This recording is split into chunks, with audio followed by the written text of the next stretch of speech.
You're checked in with the people's champ, Dre Rocca, on U92. U92, your number one for hip hop is Dre Rocca, and I have a special guest in the studio today.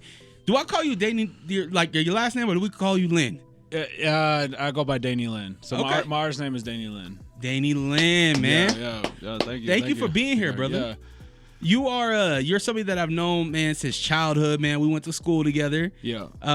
You are somebody that is grown into an incredible artist, man. Thank you. For those of you that can't see right now, you're listening on the radio, make sure you check out u92slc.com because you'll be able to see two dope portraits behind Daney right now. Before we even jump into like the artwork behind you, where did you get inspired to start drawing and painting?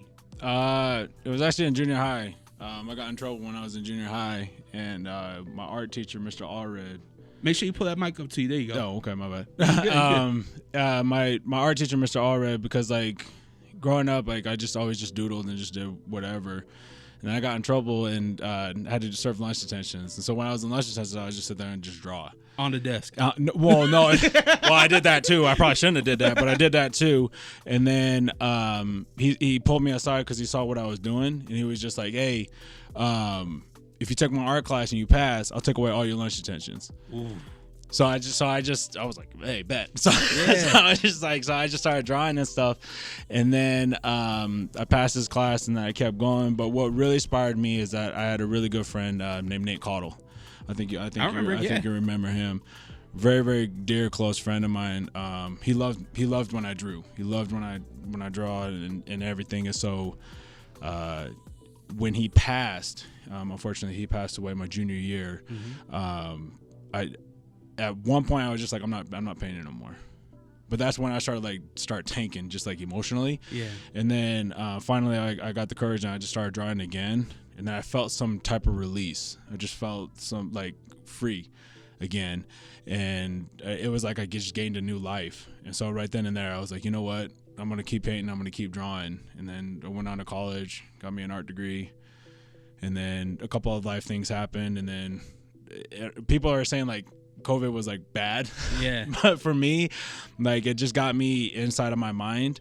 And like I just kept painting, I just kept drawing, and then that's why like I started branching out. And then so that's what inspired me was mainly my best friend Nate Carter that passed away, and it was just a good way to inspire me. And so that's just why I do what I do. And a lot of the things that I do and a lot of things that I have on there is because of him. So for instance, like on my paintings I have Chinese on there. Me and him were super into the Chinese culture and the Asian culture, and that's the reason why I have my name on Chinese on all my paintings is for him. I forgot you guys were so tight because I was really tight with Cameron, his brother. Yeah. And I forgot that you guys were tight like that. That's dope that you're honoring him through your art. Yeah, and it's also just like my family, just whatever I see and different things like that. Like I just put it on a canvas, and I needed an outlet. Like I love basketball, I love all that other stuff, but like it just wasn't enough, and art just does it. Was there? I mean, you went to school for art, right? Yeah. But is there a certain point where it's like just feeling with art? Is there certain techniques that you have to learn in art? Because just being somebody on the outside looking in, when I see this, I'm just like, that's God-given talent. You know what I mean? Or is it something that you learn techniques and you find your artistic things through that? It's just repetition to me. Is what it was. Is because like in junior high and high school, like, you know, I was just BSing around. You know what I mean? Like I didn't take it as serious, and even in college I didn't, because I was a student athlete. I wasn't focused on it, and as things developed, I was getting pulled which way or that way or whatever. And then like I said, like I just needed to fully express myself. And so I actually have learned, and I'm not dissing my college, not doing any of that, like, but like I learned a whole lot more by just diving in and just experimenting. But like college definitely helped me to see colors, to see shapes in the human body, and all sorts of different things. So like I definitely have developed over the years, but mainly when it comes to like just feeling and just pure emotion, like that was all me. But when it came to like technique and color and how to position things, proportions, and different things like that, it was definitely college. Was it hard to balance being a student athlete and like following your passion of art and things like that, or did you really not find that passion until you got out of college? I didn't find that passion until out of college, and the reason why being is because I tried.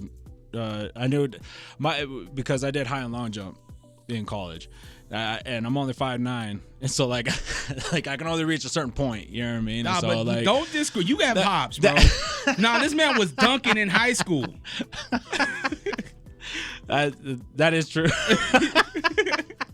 But like to me, there was a limit, and then I tried out for basketball professionally. You know, I tried out for the I think they called it the NBDL back then. Now it's the G League. And so like I tried out for them. I tried out for like 3 or 4 teams. Don't get it twisted. I had to pay. Yeah. It wasn't like, it was like I went to the tryouts. It wasn't like they just like called me. It's like, hey brother, come and try out for us. So it was like, no, it was like I paid for it. It was like normal tryouts. But I was gracious enough to make the second day. And they never told me like, hey, kick rocks. Like, you're not good enough. Like I was fortunate to make it to the other day, to the next day. But then I reached probably about like, I don't know, like 26, 27. And I just called it quits. I still play till this day. Don't get me wrong. I play all the time. Yeah. But I was just like, you know what? It's not for me. And to be honest with you, mentally, I don't think I could handle being in the league. Do you still like ball in some of these like the powder league and things like that? I haven't played in any leagues. Would you be willing to? Because there's some high level leagues. Oh yeah, I would love to, for sure. If I get the opportunity and a chance, like for sure, I would love to play. I would love to play in another league. I think it's just like, am I good enough? Yeah. But like it's fun. Like I love playing. I love being a part of the game, and that's always been a passion of mine. But after I stopped, I was just like, you know what? Like I gotta stick to my true first love, and that was art. Yeah. Art got me through a whole lot of things. It got I've dealt with depression, bipolar, ADHD. I know that kind of sounds like a recipe for disaster, but I literally was diagnosed with all those things, and this was like the one thing that like truly brought me peace. I never got angry. I've never been like angry painting.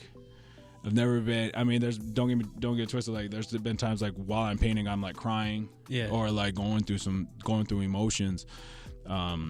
But like I never like was like, I'm done. I'm never gonna do it again. But like with basketball and track and different things like that, I was like, hey, I'm done. But this one, I want to do forever. It's crazy you say that, because sometimes you see artists and they're throwing paint, right? They're angry while they're doing it, but you never went through that, huh? I have, but in the sense, what I meant by like anger in the sense of is just like, okay, I'm done now. I just walk away from painting. Gotcha. But when the whole George Floyd, Black Lives Matter happened, I was angry. I was scared, just being a Black American, and I was scared for my family. I was scared for my dad, my grandmas, everybody, my brothers, Tez, George. Yeah. Shout out to Tez and George Hallam's, you know what I mean? Like all them, James Hill, like those guys like held it down for me, and so like when all that stuff happened, like I was extremely angry and I was extremely sad, and so I painted a painting. I probably should have brought that one, but it's a man holding up Black Power fist with a mask on, and it says "Can I Live" on his shirt. And that just, to me, like I was so angry that this was happening, because don't get twisted, like I see color, like I see color, but also at the same time, like I feel people's energies. Like I don't care if you're white, black, purple, orange, a giraffe. I don't care. Like as long as you're good and you're doing right in the world, I don't care. Like I really don't care who you are or what you're doing. As long as you're healthy, you're happy, and you're putting out that same energy out into the world, I don't care. I champion that a lot, man. I think even especially like for today. I mean, we're at war, about to go at war. Ugh, yeah. This is crazy times right now, man. Yeah. And this is a time where it's like we can't just like sit back and let our emotions just be like whatever. Right. There's only so much we can do, but I think one thing we can do, and I think you would agree, is show that compassion, show empathy, show love to one another. Yeah, and that's like I have these 3 words. I'm probably butchering it on how I usually have it, but it's like create, express, and love. Create everything that you dream, express everything that you feel, and love everything that you do. Like that to me is just like, if we all did that, like I think it would be all right. You know what I mean? But unfortunately, like people see differently from different other people and stuff like that. But unfortunately, it's the yin and yang. You gotta have, there wouldn't be love if there wasn't for hate, and different things like that. But that's the unfortunate part. But I just wish everybody would just love and be kind. Like Ellen DeGeneres says, like, be kind to one another, and I agree with that from tenfold. Yeah, 100%. What's your family think about your art? Has your family always been supportive of this? Oh yeah, tenfold. My dad doesn't understand, I believe, and he doesn't understand the art scene, but he definitely supports me. He definitely supports me. Like, so like when I do stuff that's like unproportionate, he's just like, how come this and this is in proportion and stuff like that? My mom like kind of has to explain like, oh, he does it on purpose. And I do, like I do a lot of things on purpose, like disproportions, different things like that. But no, they've been supportive, like tenfold. My mom and my dad especially have been supportive. My wife Erica, she's been hands down one of the most supportive people that has been by my side, and especially my brothers Des and George, they've been supportive. So I've gotten nothing but support, and it's been very, very overwhelming, especially coming from my mental state in the sense like I'm not used to getting compliments. I'm not used to being like, oh yeah, that's dope, like do that, or oh I love this, and stuff like that. Like I've always just been, even though it seems like I'm an extrovert, like deep down I'm an introvert, and it's just like I'm very shy, and it's just, but like I put on a mask, I just put on a face and just go about it. I think that you are extremely talented. I've always had a lot of respect from you ever since like the first day I met you, even as teenagers, bro. Like I've always, I don't know, there's something about your aura, there's something about you that is good. You know what I mean? And I want the world to feel that too. Yeah. I want the world to see the beautiful artwork that you create and the message behind it. You know what I mean? Yeah. What is something that you would want somebody to take away from your art pieces? For some reason, I knew this question was coming along. I don't know why, but for some reason, I felt this. He's been in the car thinking about questions. Like, I've been thinking about it for weeks. No, I think it was Edgar Degas and Mary Cassatt.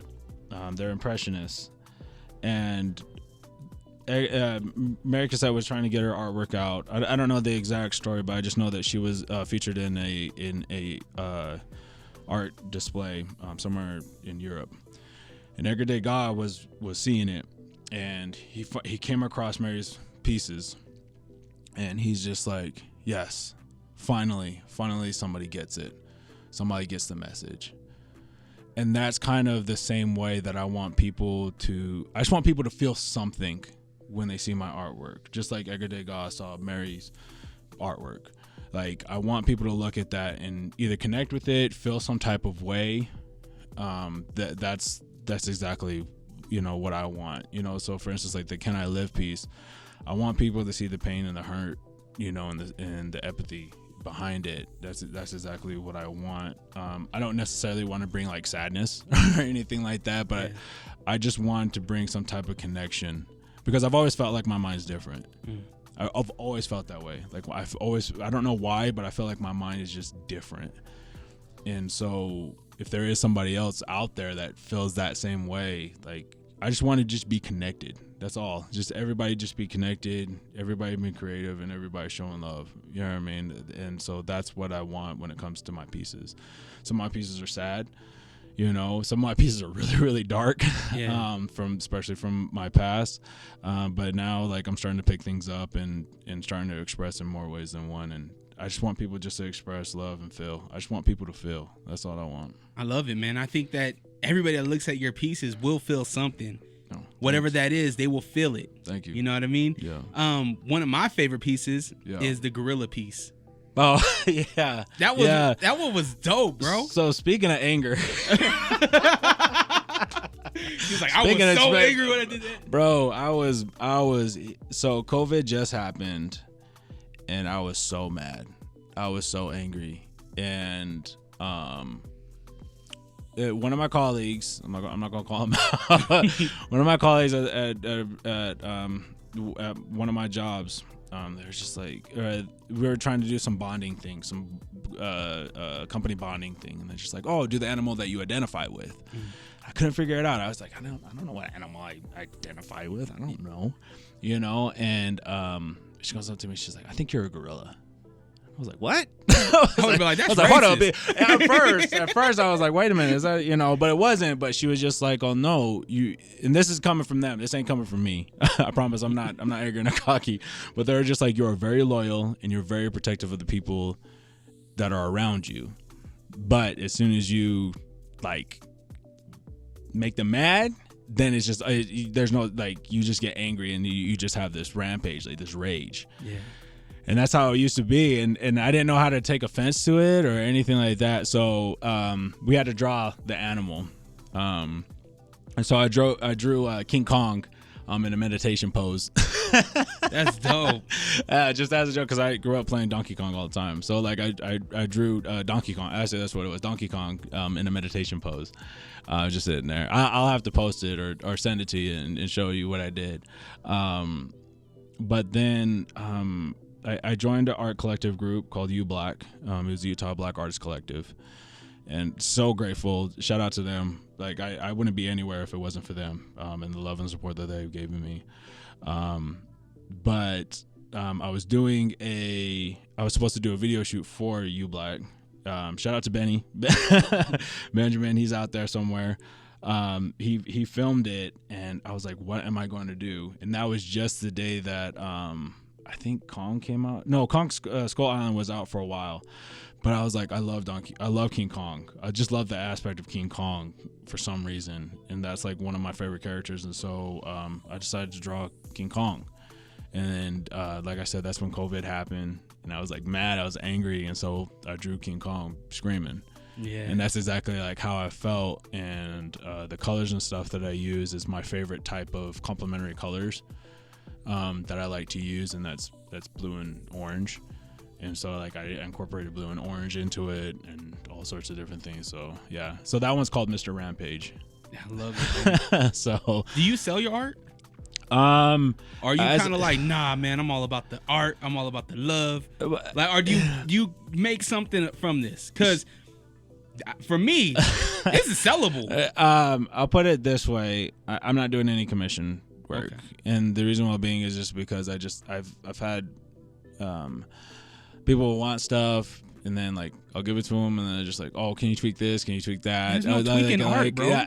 Like, people are like, oh, I want it big, or I was hoping for like 2 pieces or something along those lines. And so like I was just like, funny, I was just like, I can't. But one, I'm running out of room where I store all my paintings, but 2, I want to be able to be kind of just like a freelance artist and just draw and paint whatever it is that I want to do. Yeah. And if people want to buy it, they can buy it. Where for can sure. They buy it? So right now and this brings me into my next point. I really want to open up a exhibit somewhere. I don't know where I can display all my art, like everything that I have, and just display it. And I'm trying to come up with a proposal for it and different things like that. But I'm saving all of it for that. Okay. And so then during that, they can sell like original pieces. But I'm on Fine Art America, and it's on my link on my Instagram and also on my Facebook. You can just click there and you can get copies of it, of whatever it is, and you can also put them on like t-shirts and stuff like that. So like, matter of fact, like I just did the Tupac one that I brought here. Like the Tupac one, I actually have on a shirt and I wear it sometimes, and like the Jimi Hendrix one, I have a t-shirt of, and different things like that. So eventually, they will be for sale, but right now I'm holding off just so I can have an exhibit, and so I can kind of have a resume and have something to display, and then press on from there. When you get your exhibit, when that day happens, what do we expect? I buy my ticket to your exhibit. I'm going into this thing. What do I expect? Am I gonna hear music? Is it gonna be very quiet? What is in your mind? I hope it's not quiet, because I'm not really a quiet person. Yeah. Even though like I love like I only like quiet either like when I'm like meditating, or like when like I just need it quiet, or I just need a moment. Like I'll just go and walk around and just have it dead quiet and just listen to the sounds of nature or whatever like that. but I hope there's. I've been listening to what is it called? Oh my gosh, it just literally left my mind. But it's like slower hip hop. It's I can't remember what it's called, but it's just like slow hip hop beats, just like lo-fi. Thank you, lo-fi. Yes. I've been listening to lo-fi a lot. Like sometimes I'll listen to it like when I'm painting and stuff, or like when I wake up in the mornings, I listen to lo-fi beats. So I'd like to have something like that. But there's been a couple of people. Tenno is one of them. Danny Saigon, I think that's how you pronounce his name. I'm probably butchering his name, so I apologize. But like, it's very Asian based. Like I'm like heavy into the Asian culture. I absolutely love it. I think it's so peaceful and beautiful. And so like I'll listen to that. Like I would like to have that like playing like while we're displaying it. Yeah. But I don't know if I want to give it away on like what the title of it is. Oh no, don't give that away yet. Make sure you follow him for all that information. But it'll make sense like why, like when you step in, you're like, all right, okay, cool, like that makes sense. Like that's literally what I want. And so like I just wanted like a really relaxing vibe. I think that's what I want, is like a really relaxing vibe. I don't want it to be like a slam dance party or anything like that. I can't wait. Or like man. too quiet where it's just like you can hear a mouse like go across the thing. So as soon as you give me the date and time, I'm there. Oh, man. that's what. Oh, dude, you'll be one of the first people to know. Yeah, for sure. I'm there. For I'm sure. there to support you, my brother. Danny, where can the people follow you? You talked about the social media links. Where are the links that we can find more information on upcoming exhibits? And more of these dope pieces. So I do need to create an open Facebook page because right now it's private. Okay. Because I am a teacher and I don't want any of my students following me. But hey, I know the feeling. Yeah, but on Instagram, I'm on Instagram. I believe I don't even know my own Instagram. I know I'm over here. That's how much you don't care about the man. I'm active on Instagram, but like I don't like post every single day. Yeah. Let me see what it is. Another question I was gonna ask you is, I see all the art on you. Would you ever tattoo? No, never. Nope. Can't do it. Nope. And that's another thing. That's a whole nother story. You hate needles? No, I don't. That's the weird thing. Like I don't mind it. No, yeah. It's just I'm ready. No. I'm not like definitely afraid of needles, obviously, because like that kind of doesn't make sense with me having as many tattoos as I have. Yeah. But I don't want to be a tattoo artist, because the reason why being is because I am so hard on myself when it comes to my artwork. Matter of fact, this is like a huge step for me to even display and show my artwork. Because for the longest time, I wouldn't show anybody. I was very, very hush hush about it. Yeah. Like in high school, like I got made fun of because I was gonna go home and draw. And then like when I got into college, like I got made fun of because I was an athlete and was trying to draw. And so like I just couldn't find that medium.